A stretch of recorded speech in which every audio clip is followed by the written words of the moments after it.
Oh my God, look at you. Disgusting. She looked him up and down like something rotting. Your skin looks like it hasn't been washed in years. Don't worry. I'll clean you up just like I clean those filthy cars.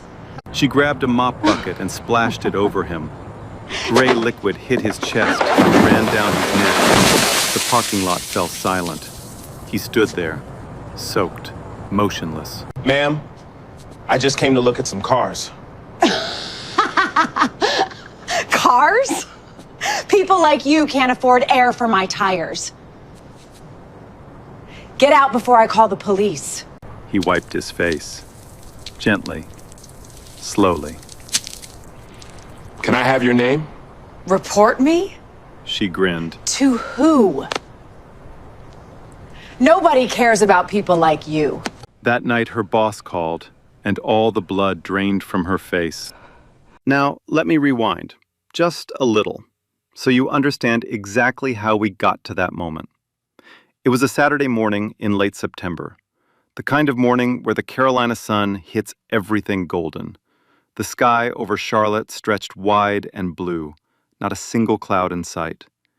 The air smelled like fresh-cut grass and warm asphalt. Hargrove Family Motors sat on a busy commercial strip just off the highway. It was the kind of dealership that wanted you to know it had money. Giant American flags snapping in the breeze, rows of brand new SUVs and trucks lined up on the lot, each one freshly waxed, gleaming so hard under the sun you had to squint. A big electronic sign near the road flashed, "Best deals in Charlotte. Come see Brenda." That Brenda. Inside the showroom, everything was polished. Marble floors, leather chairs in the waiting area, a flat-screen TV playing the news on mute. The smell of new leather and fresh coffee floated through the air-conditioned space. It looked like the kind of place that welcomed everyone. It didn't. Now let me introduce you to the man with the dirty water on his chest. His name was Oliver Dawson, mid-40s, tall, calm, with the kind of quiet confidence that doesn't need to announce itself.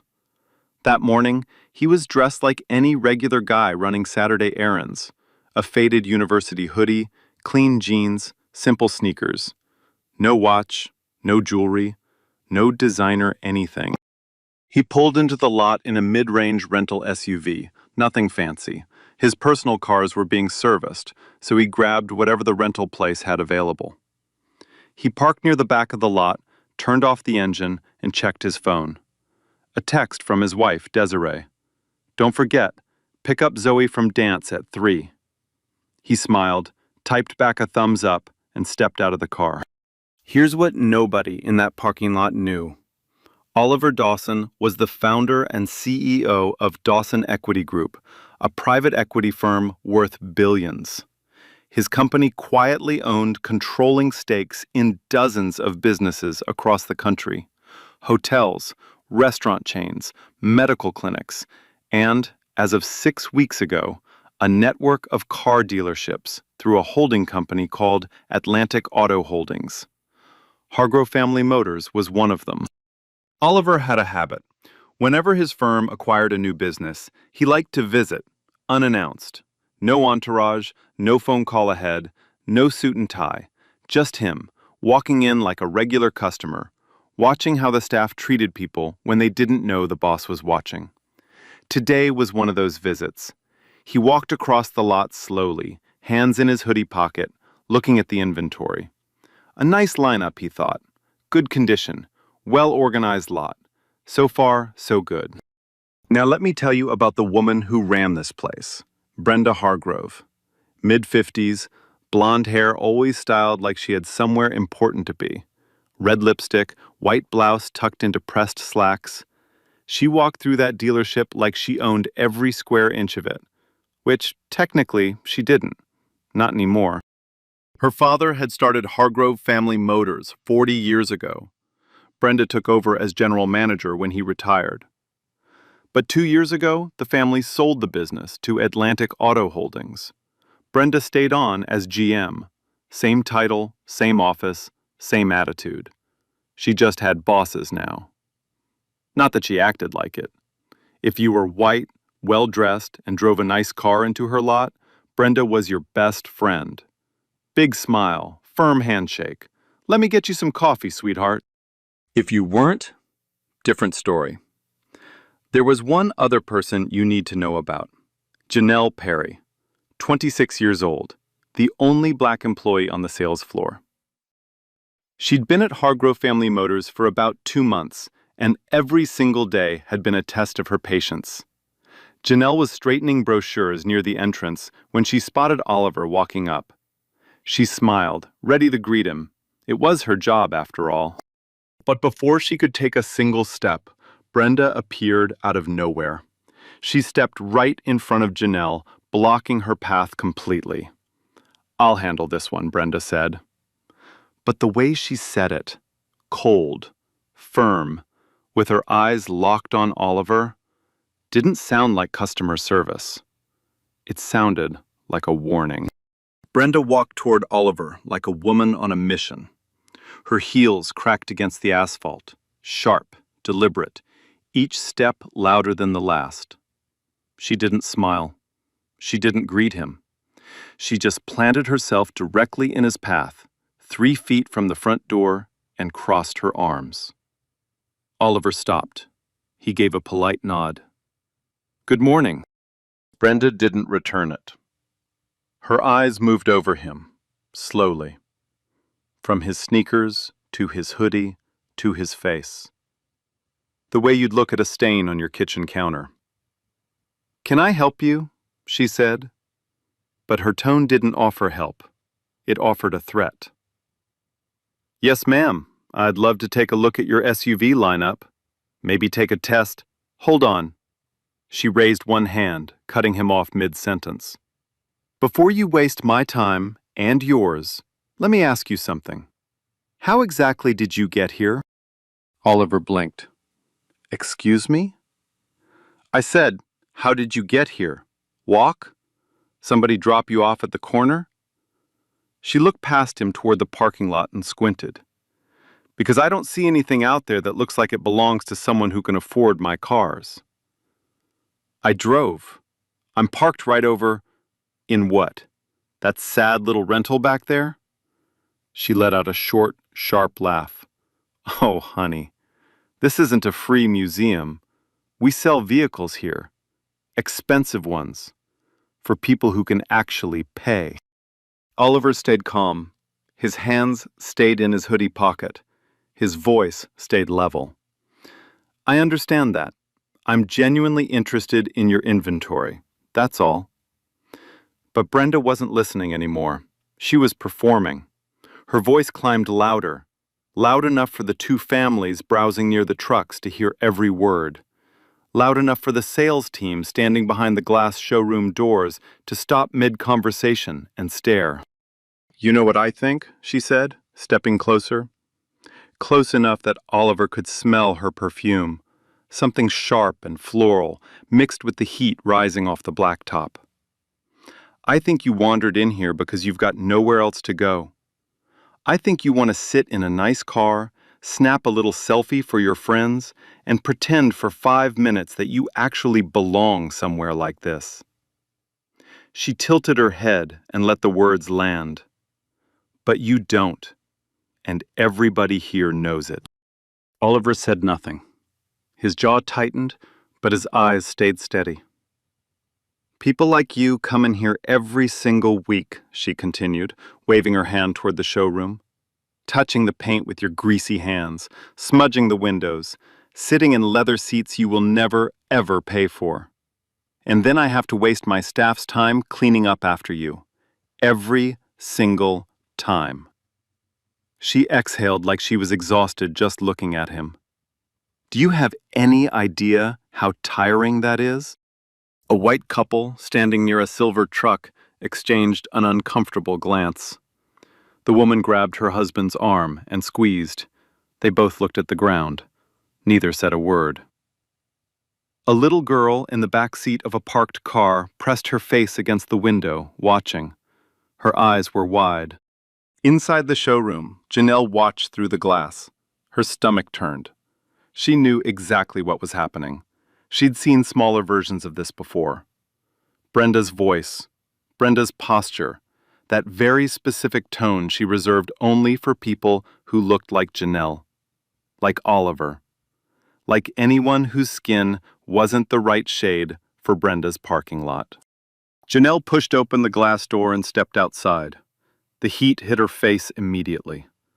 "Ma'am, I can assist this gentleman if you'd like me to." "Janelle?" Brenda didn't even turn around. Her voice was flat and cold. "Go back inside. Restock the water cooler. Sweep the break room. I don't care. Just go. I'm handling this." Janelle froze. Her mouth opened, then closed. She looked at Oliver, his calm face, his quiet eyes, and something deep in her chest cracked. Slowly, she turned around and walked back inside. Her fists were clenched so tight, her knuckles ached. Brenda watched her go, then turned back to Oliver. A smile crept across her face. Not a kind smile, the kind of smile that says, "I can do whatever I want, and nobody here will stop me." Now, where were we? She glanced down at the ground near the entrance.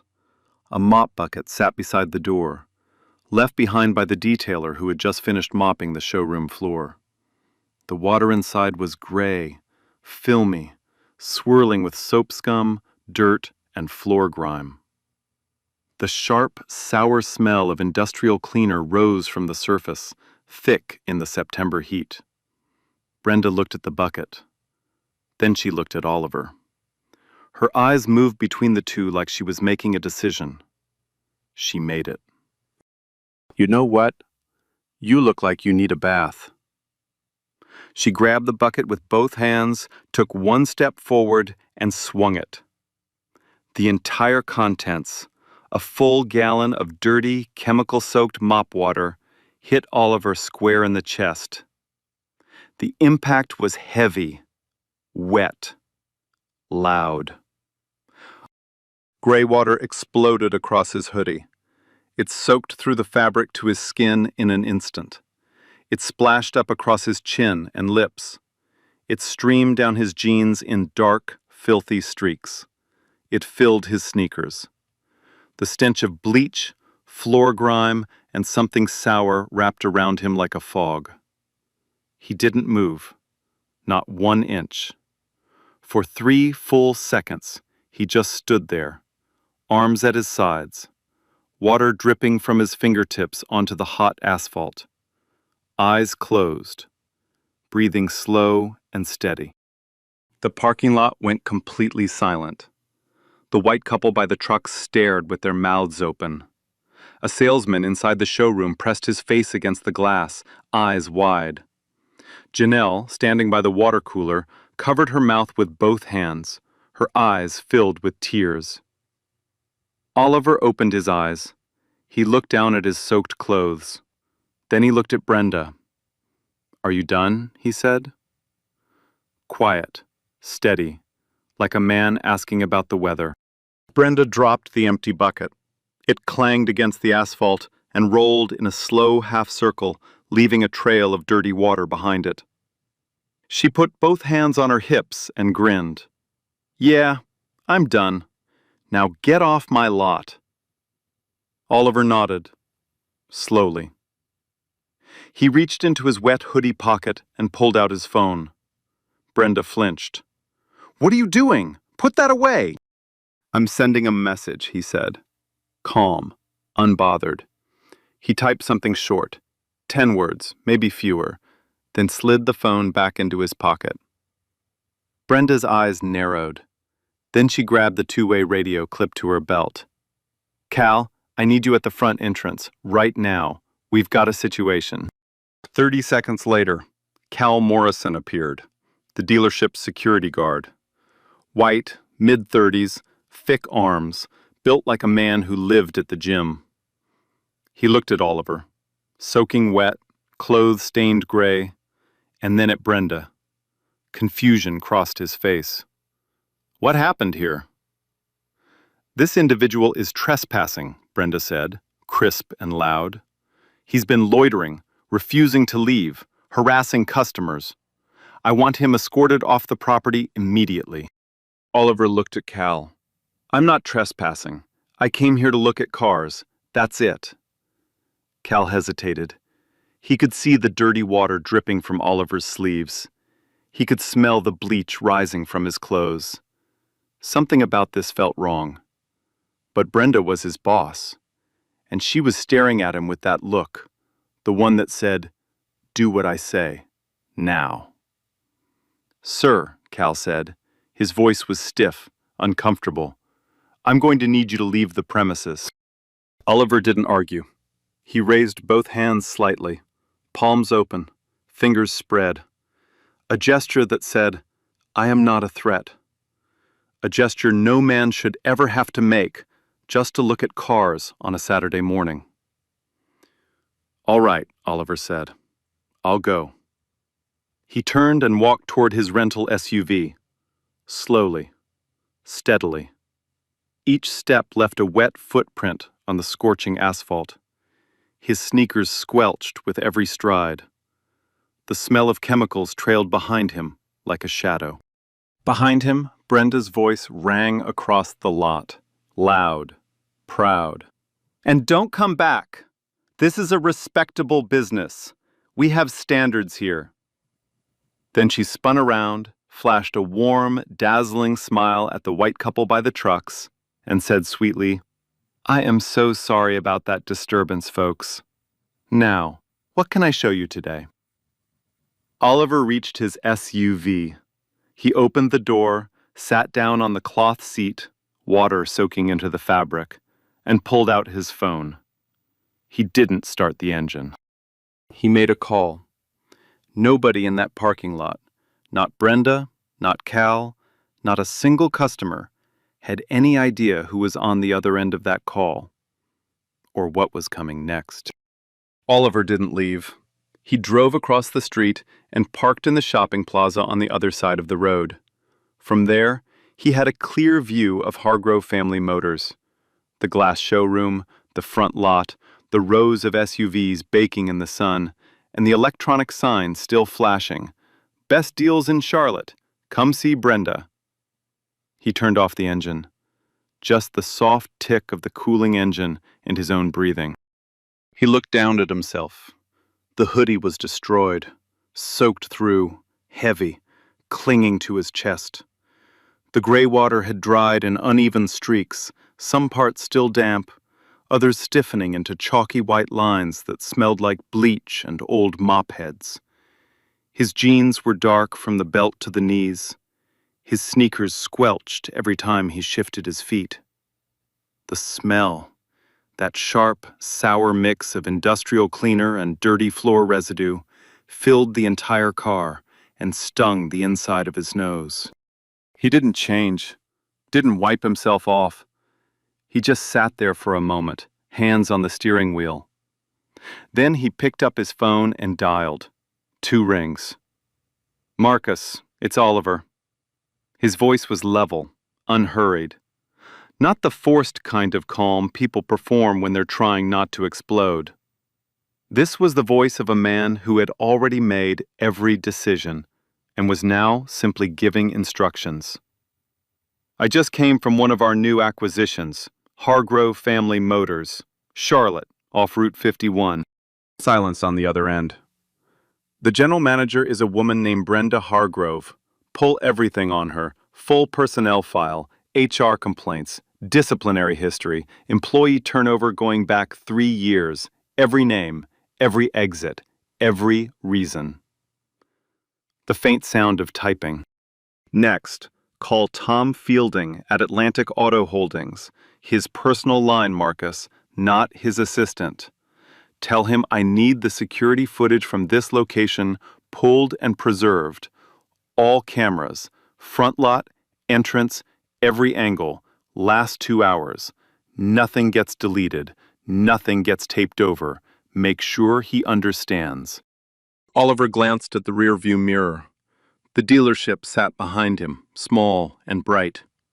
A salesman was walking a white couple toward a truck. The flags were still snapping. Everything looked normal. It wouldn't for much longer. Last thing, full civil rights compliance review, independent, third party, hiring records, terminations, internal complaints, complete audit on my desk by Wednesday. A pause. Thank you, Marcus. He hung up. His phone buzzed almost immediately. A text from Desiree. How's the dealership visit going? Everything okay? He typed back, interesting morning. Tell you tonight. Love you. He started the engine and pulled away. In the mirror, Hargrove Family Motors shrank behind a row of trees until it disappeared. He didn't look back. Back inside the dealership, Brenda Hargrove was riding high. She pushed through the glass doors and marched across the polished marble floor like a general returning from battle.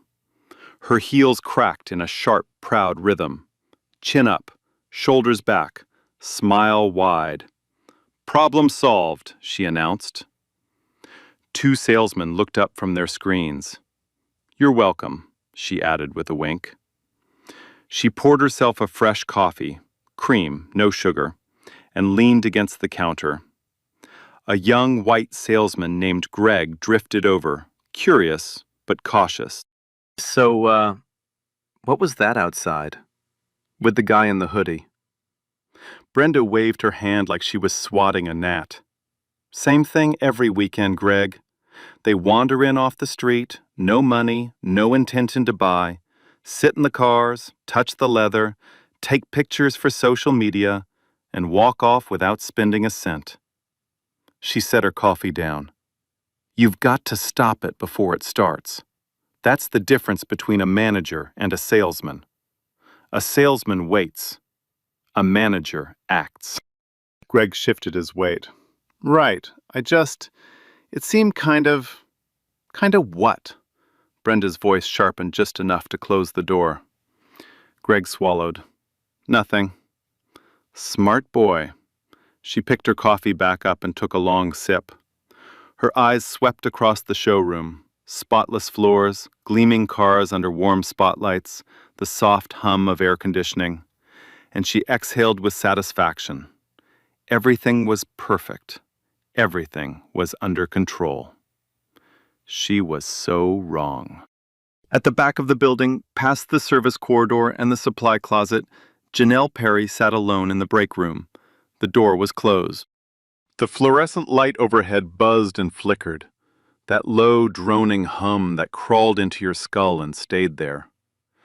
The air smelled like burnt coffee, stale microwaved leftovers, and the faint chemical tang drifting in from the service bay. A motivational poster on the cinder block wall showed people high-fiving under the words, "Success is a team effort." The exclamation mark felt like a slap. Janelle's hands were flat on the table, shaking.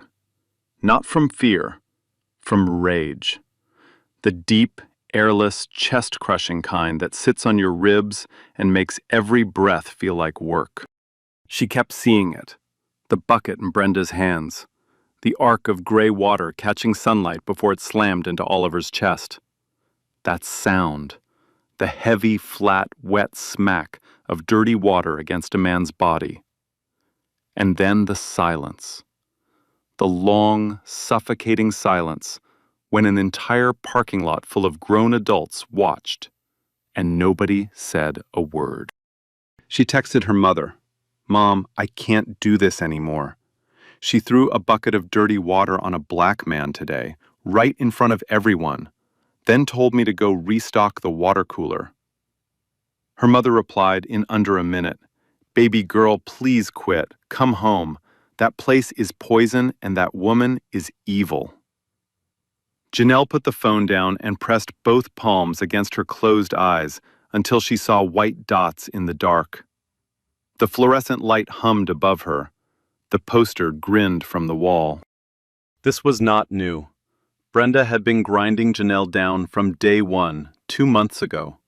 Not with big attacks, with small, constant, deniable cruelties. Walk-in customers always went to the white salesman first. Janelle got scraps or nothing. When she connected with a buyer on her own, Brenda would appear, step between them, and take over. "This customer requested a senior associate," she'd say with a smile. A lie. Every time. Brenda commented on Janelle's hair weakly. "Is that your natural hair?" she asked once, in front of a customer, tilting her head like she was examining something under a microscope. She told Janelle her braids were a bit much and suggested something more toned down. And the cleaning. Janelle was assigned more cleaning duties than anyone, restocking supplies, scrubbing the restroom, sweeping the lot after closing. None of it was in her job description. All of it was a message about where Brenda believed she belonged. But Janelle was not the first. This is where the story turns darker. 18 months before Oliver walked onto that lot, a young Latino associate named Diego was hired. Smart, personable, great with people. He lasted 90 days. His resignation letter to corporate HR described a hostile, racially charged environment and named Brenda directly. She called him the help in front of customers. Once told him, with colleagues standing right there, to go back to detailing cars. That's where people like you fit in. Corporate opened a file, sent Brenda a one-page written warning. No investigation, no interviews, no follow-up. Case closed in 2 weeks. Before Diego, a black woman named Tamara in the finance department filed a complaint after Brenda said she didn't trust certain types of people with money. Tamara was transferred the next month. Brenda didn't miss a day. Before Tamara, 3 other employees of color quietly left over 2 years. No complaints, no exit interviews. They just vanished, the way people do when the system protects the person hurting them. Brenda's father had his own reputation. Old-timers in Charlotte's car business knew the Hargrove name, knew what it meant. Some legacies passed down right alongside the office keys. Now, one detail Brenda never thought about that morning. Something she'd walked past 10,000 times without a second glance. Hargrove Family Motors had 16 security cameras, high definition, always recording. Front lot, main entrance, showroom, service bay. Every frame time-stamped. Every angle preserved in sharp, courtroom-ready resolution. Everything that happened that morning was on those cameras. Every word, every step toward the bucket, every drop of water. The look on her face while she threw it. All of it. Recorded. Saved. And right now, while Brenda stood sipping coffee and bragging to Greg, every second of that footage was being downloaded and forwarded to Oliver Dawson's legal team. She had no idea. She was still smiling, still certain she had won. That certainty had about 12 hours left. That evening, the sun dropped behind the Charlotte skyline, and the sky turned a deep, bruised purple. The streetlights flickered on. The city settled into its Saturday night rhythm. At her house 10 miles from the dealership, Brenda Hargrove sat on her couch with a glass of white wine and her phone. The television played some renovation show she wasn't watching. She was scrolling through vacation rentals in Hilton Head, planning a weekend she felt she'd earned. It had been a good day. 2 units moved. That situation in the parking lot handled without breaking a sweat. She sipped her wine and smiled. Her phone rang at 8:48 p.m. The screen read, "Tom Fielding." Brenda's eyebrows lifted. Tom was the regional vice president of Atlantic Auto Holdings, the corporate group that owned her dealership. Her boss's boss. He never called on weekends. She answered with her brightest voice. "Tom, what a nice surprise." Silence. 3 full seconds of heavy, deliberate silence. She could hear him breathing, slow, measured, the way a person breathes when choosing every word carefully. Brenda. No warmth, no greeting, just her name, spoken like the first line of a verdict. "I received a call this afternoon, directly, from the CEO of Dawson Equity Group." Brenda knew the name. Dawson Equity was the private equity firm that owned Atlantic Auto Holdings, the top of the food chain. She had never spoken to anyone there. "Oh," she said lightly. "What about?" "His name is Oliver Dawson." Tom let the name hang in the air. "He visited your dealership this morning. Casual clothes, rental vehicle. He does this with new acquisitions. Walks in unannounced to see how staff operates." Brenda's fingers tightened around the wine glass. A tiny ripple crossed the surface. "He told me what happened. And then I watched the footage." Brenda's mouth opened. Nothing came out. "I watched you block a man from entering your showroom. I heard you comment on his skin. I watched you grab a bucket of dirty mop water and throw it on him. I watched it hit his chest and run down his face. And then I watched you laugh." Her hand trembled. She set the glass down quickly before it spilled. "Tom, that's not... You have to understand, I didn't know who... You didn't know who he was."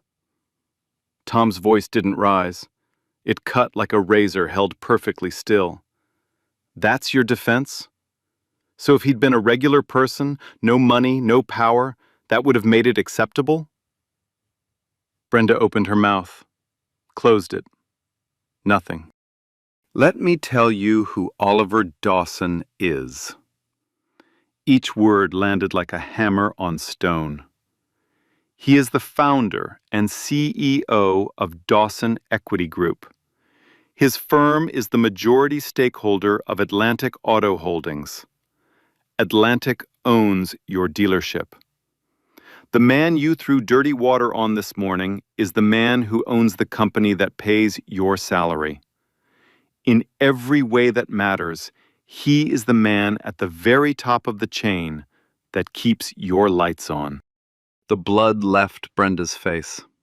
All of it. At once. Like someone pulled a plug at the base of her skull. Her lips went white. Her hands went cold. The phone nearly slipped from her fingers. "Tom, please.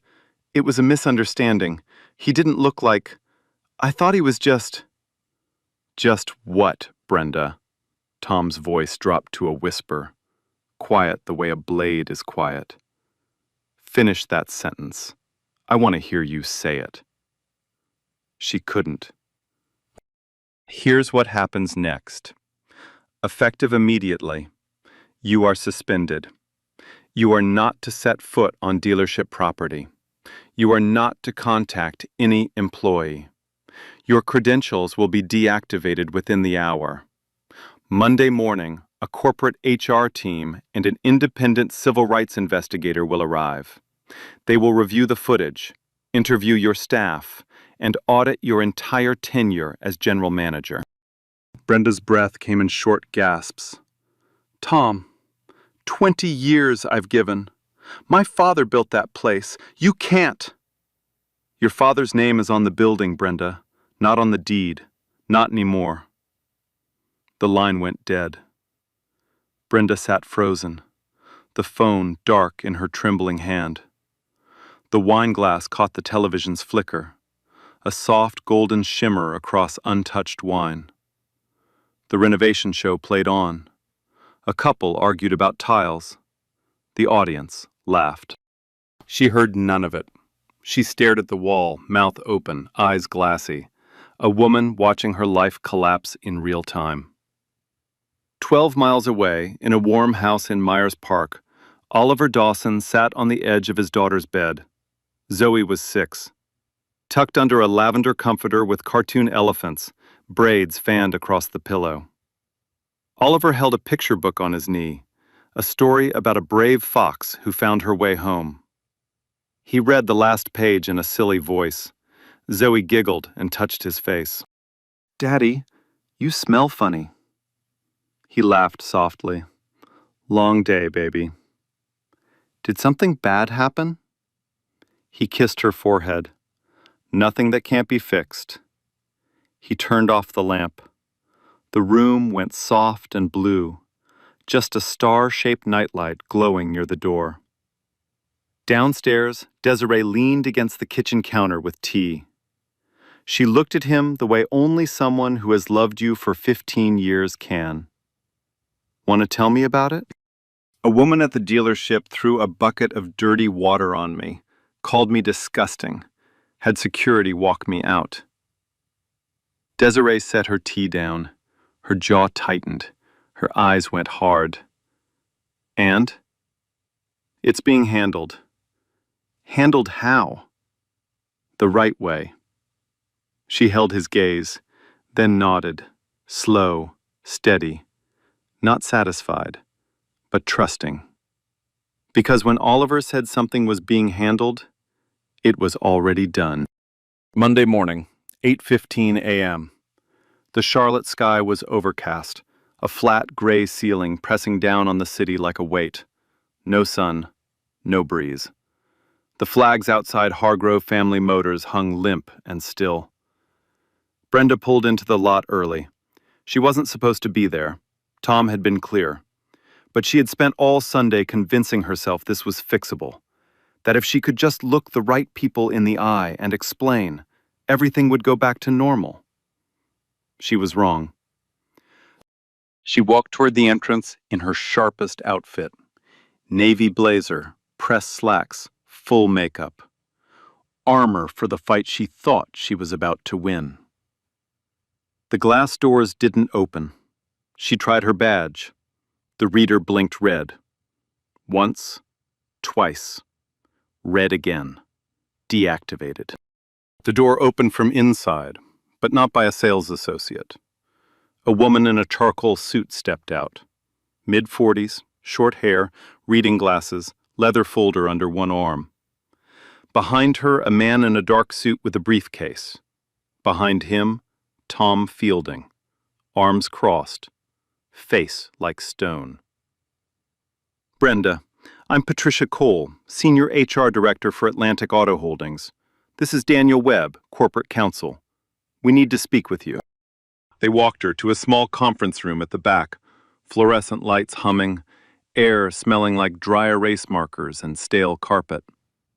A laptop sat open on the table, screen facing Brenda's chair. She sat, hands folded, fingers twisting. This meeting is being recorded, Patricia said. Brenda nodded, throat dry. On Saturday morning, an incident occurred in the front lot involving a customer. Tell us, in your own words, what happened. This was her chance. She had rehearsed. A man was loitering near the entrance. He seemed out of place. I asked him to leave. He refused. I called security. That's all. Patricia reached across and pressed a key on the laptop. The footage played. High definition, full audio. Brenda blocking the entrance. The comment about his skin. The word disgusting. The bucket. The gray water arcing through the air. The heavy splash against Oliver's chest. And then her laugh. Loud. Proud. Ugly. Brenda watched herself. The color drained from her face for the second time in 3 days. That was... I can explain. There's nothing to explain, Tom said from the corner. Flat. Final. We've spoken with 3 staff members. Their statements are consistent, and they go well beyond Saturday. Patricia closed the laptop. Brenda Hargrove. Effective immediately, your employment is terminated. Grounds: gross misconduct and violation of the company's anti-discrimination policy. You will also be notified that Mr. Dawson's legal team is pursuing civil action against you personally for assault and racial discrimination. Brenda's mouth moved. No sound. Her eyes were wet. Her hands were shaking. They gave her 15 minutes to collect personal items under supervision. She carried a single cardboard box through the showroom. Every employee watched her pass. Nobody spoke. Nobody said goodbye. The glass doors closed behind her. The lock clicked. 30 minutes later, Janelle Perry was called to the same room. She walked in, expecting the worst. A write-up. maybe a termination for stepping outside during Saturday's incident. Instead, Tom Fielding stood up when she entered. He pulled out a chair for her and said something she had never heard from anyone at that dealership. "I'm sorry." No corporate language, no hedging. 2 words, and he meant them. "What happened to you here was unacceptable. We failed you. I failed you. And I want to hear everything, not just Saturday. All of it." Janelle looked at him for a long moment. Then she talked. About the walk-in customers she was never assigned. About her braids being called distracting. About the cleaning duties that weren't in her job description. About watching a woman throw dirty water on a man and being told to go restock the cooler. 22 minutes. No interruptions. When she finished, her cheeks were wet, but her voice was steady. Tom offered her a promotion. Assistant sales manager, effective immediately. A raise. A full review of the dealership's culture, top to bottom. Janelle nodded. She didn't smile. Not yet. But something behind her eyes shifted. Something clenched tight for 2 months finally began to loosen. That afternoon, Cal Morrison sat in the same chair and gave his statement. He confirmed Brenda had ordered him to remove Oliver, based on nothing but appearance. He described her language, her tone, her pattern. "I should have said something," Cal said, staring at the table. "I knew it was wrong. I just didn't." He wasn't fired, but everyone in that room understood. Silence has a cost, too. The footage leaked on a Tuesday. Nobody knows exactly who did it. Corporate said it wasn't them. The HR team denied it. The police later traced the upload to a personal phone that had screen-recorded the security footage during an internal review. But by then, it didn't matter. The video was already everywhere. It hit the internet like a match on gasoline. The clip was 94 seconds long. It showed Brenda blocking the entrance. It captured every word, sharp, clear, undeniable. You could hear her say, "Disgusting." You could hear the comment about his skin. And then you could see her grab the bucket, take 1 step forward, and throw. The gray water exploding across Oliver's chest, the splash hitting his face. And then, the part that made people lose their minds, you could see her smile. That wide, satisfied, unashamed grin as she dropped the empty bucket and put her hands on her hips. Within 12 hours, the video had 6 million views. Within 48, it had crossed 30 million across every platform. The comment sections were on fire. Twitter was a war zone. TikTok creators stitched the clip with reaction videos, some crying, some screaming, some sitting in stunned silence. The hashtag Brenda Hargrove trended nationwide for 3 straight days. A local Charlotte news station was the first to run the story. Their headline, "Dealership Manager Splashes Dirty Water on Customer. Turns out, he owns the company." The anchor could barely keep a straight face reading it. Then the national outlets picked it up. CNN, MSNBC, Fox, The Today Show, The View. Everyone had an opinion. Everyone had a hot take. But the footage spoke for itself. 94 seconds of undeniable, high-definition cruelty. And then the former employees started coming forward. Diego was first, the young Latino associate who had quit 18 months earlier. He appeared on a Charlotte morning show, sitting in a pressed shirt with his hands steady on the desk, and described in detail what it was like to work under Brenda Hargrove. The things she called him, the way she spoke to customers of color, the complaint he filed that went nowhere. His interview got 4 million views in a single day. After Diego, others followed. Tamara, the black finance associate who had been transferred, released a written statement through her attorney. 2 former detailers, both Latino, spoke to a reporter from the Charlotte Observer about being told to stay in the back when certain customers were on the lot. A pattern emerged. Clear, documented, undeniable. This wasn't one bad day. This was years of behavior, protected by silence and institutional neglect. On Wednesday, 3 days after the termination, Dawson Equity Group released an official statement. It was measured, precise, and devastating. The firm confirmed that its CEO, Oliver Dawson, had personally experienced discriminatory treatment at one of its portfolio dealerships. It announced a zero-tolerance policy for discrimination across all holdings. It committed to an independent civil rights audit of every dealership in the Atlantic Auto Holdings network. And it established a $2 million fund for employee diversity training and support services across the entire portfolio. Oliver did not appear on camera. He did not give interviews. He did not post on social media.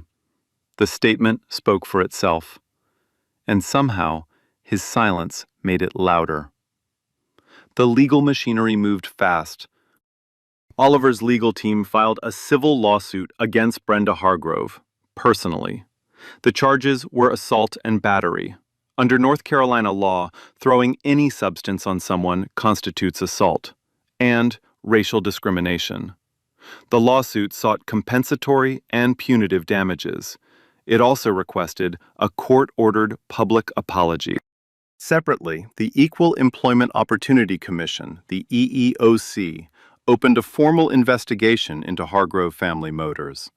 They subpoenaed employee records, hiring data, termination files, and internal communications going back 5 years. The scope of the investigation expanded quickly as more former employees came forward with complaints that had never been properly addressed. Brenda hired an attorney. She gave one interview to a local radio station, claiming she had been taken out of context and that the video didn't show the full picture. The internet responded with a single, devastating question that trended for a full day. What context makes throwing dirty water on someone okay? She didn't do another interview after that. The civil trial took place 4 months later in a Mecklenburg County courtroom. It lasted 3 days. The footage was played for the jury on a large screen, twice. The courtroom was silent both times. The only sound was the splash of water hitting Oliver's chest, coming through the speakers, thin and sharp and unmistakable. Oliver testified. He sat in the witness chair in a dark suit, hands resting calmly on his knees, and described what happened that Saturday morning in a quiet, steady voice. He didn't raise it once. He didn't need to. Jamel testified. She described 2 months of daily degradation. Her voice cracked once when she talked about being told to restock the water cooler while a man stood soaking in the parking lot. But she held it together. The jury watched her closely. 2 of them wiped their eyes. Diego testified via video link. Tamara submitted a written deposition. Cal Morrison took the stand and confirmed everything. Brenda's instructions, her language, her pattern. Brenda's attorney argued that her behavior, while regrettable, did not rise to the level of criminal assault. The jury disagreed. They found Brenda Hargrove liable on all counts. She was ordered to pay damages. And the judge issued one additional order that Brenda clearly had not prepared for: a public written apology to be read aloud on camera and entered into the court record.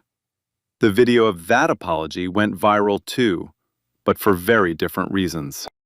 Brenda stood at a podium in the courthouse lobby. Her hands gripped the edges of a single sheet of paper. Her face was pale. Her voice cracked on the second sentence. She read the words slowly, apologizing to Oliver Dawson, to Janelle Perry, to Diego, to Tamara, and to every employee she had mistreated during her tenure. She finished in under 2 minutes. She did not take questions. She walked to her car with her head down, got in, and drove away. The clip was viewed 11 million times in 72 hours. The ripple effect spread beyond Charlotte. 3 other dealership groups in the Carolinas announced internal diversity audits within a month, citing the Dawson case directly.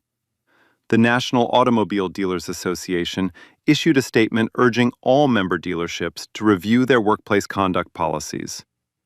2 corporate training companies launched new modules specifically referencing the Hargrove incident. Brenda Hargrove's name became something no one in the auto industry wanted attached to their business. A cautionary tale told in boardrooms and HR seminars. A case study in what happens when prejudice meets power and loses. So, where are they now? Let's start with Brenda. After the trial, Brenda Hargrove disappeared from the automotive industry entirely. No dealership in the Carolinas would touch her.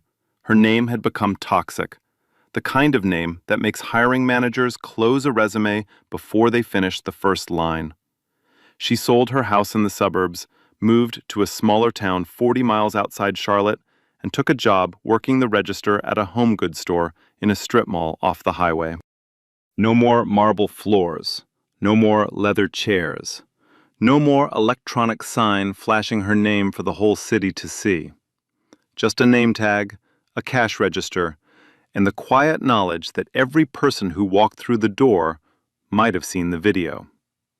She never gave another public statement. She never apologized beyond what the court required.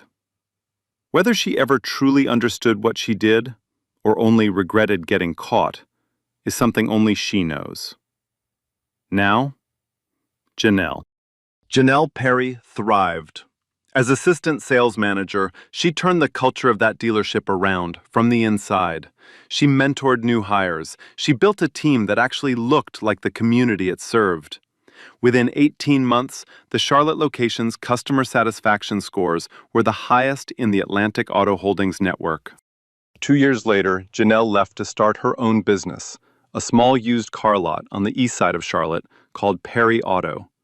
It wasn't big, it wasn't flashy, but every person who walked through the door, regardless of what they looked like, what they drove, or what they were wearing, was greeted with the same words. Welcome. How can I help you today? She kept a framed photo behind her desk. It wasn't a diploma or an award. It was a screenshot of the text she sent her mother that Saturday morning. Mom, I can't do this anymore.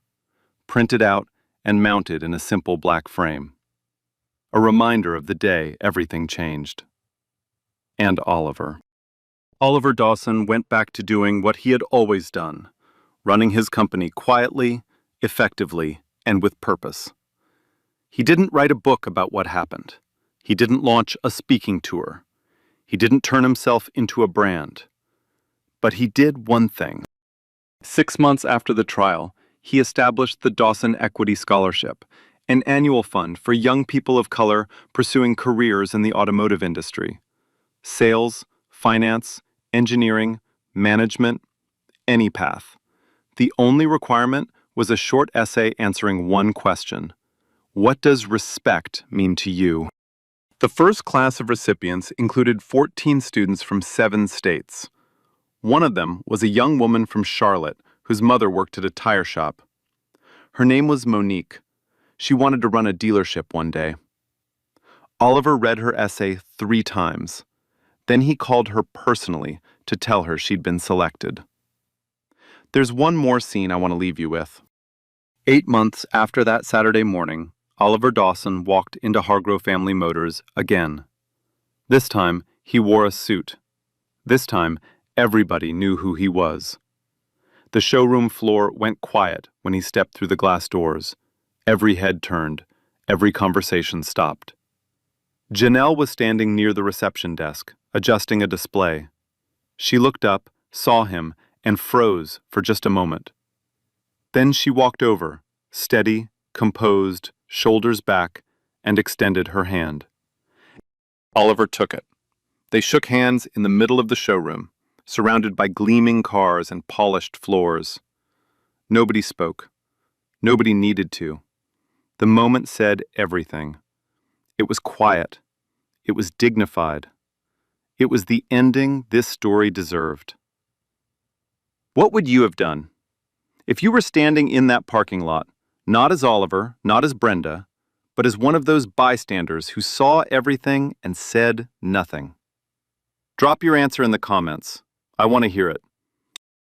And if this story hit you somewhere real, if it made you feel something, smash that like button, share it with someone who needs to hear it, and subscribe because the next story is already coming, and trust me, it's even wilder than this one. Remember, dignity can't be washed away, not by dirty water, not by ignorance, not by hate. It stays. It always stays. You know what scares me? Most people are only nice when they think it matters, when they think someone's watching, when they think the person in front of them has power. But the second they think you are nobody, different face, different voice, different treatment, like a switch. And that's not kindness, that's acting. You're not good person because you're nice to your boss. You're a good person if you're nice to a person who can do absolutely nothing for you, the person you never see again, the person nobody would blame you for ignoring. That's the test. And most people fail it without even realizing. So here's what I want you to think about tonight.